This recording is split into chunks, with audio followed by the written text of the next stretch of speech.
Salut tout le monde, c'est Meshkat. Bienvenue dans ce 6e numéro du calendrier de l'après. Alors aujourd'hui, on va un petit peu voyager à travers les époques, puisque l'on va évoquer un morceau qui date d'octobre 2017, mais pas seulement.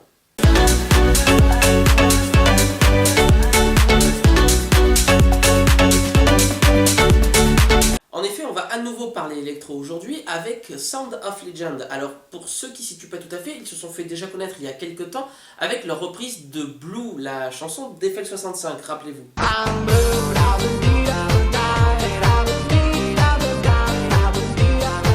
Ça, c'était la version Eurodance de 1999, et maintenant, voici ce que ça donne, repris par Sound of Legend.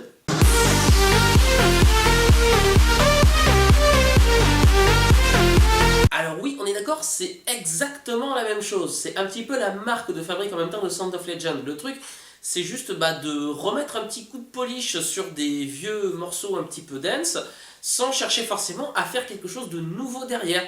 C'est un petit peu comme si tu voulais remettre au goût du jour Star Wars épisode 4 et que tu faisais Star Wars épisode 7. Ça va rager en commentaire, là, je le sens bien.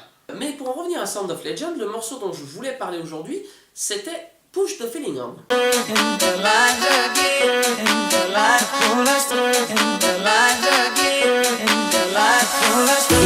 Alors pour info, la version originale, qui date quand même de 1992, 25 ans déjà, elle a été composée par Nightcrawler, un groupe écossais.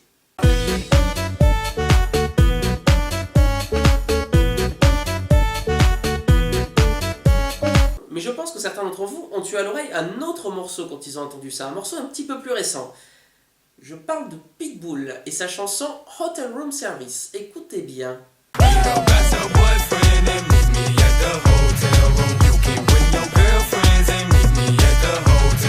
Et oui, pour ceux qui n'avaient pas déjà fait le rapprochement à l'époque, Hotel Room Service de Pitbull est effectivement directement une reprise de Push the Feeling On de Nightcrawler.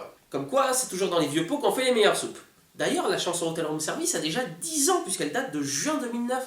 Je sais pas si vous vous rendez compte. D'ailleurs, à l'époque, Nightcrawler avait cru bon de surfer sur le truc en ressortant leur propre réédition de Push the Feeling On en 2012, je crois, enfin quelques années après, pour justement surfer sur le succès de Pitbull. Ah, comme quoi, le cycle du plagiat.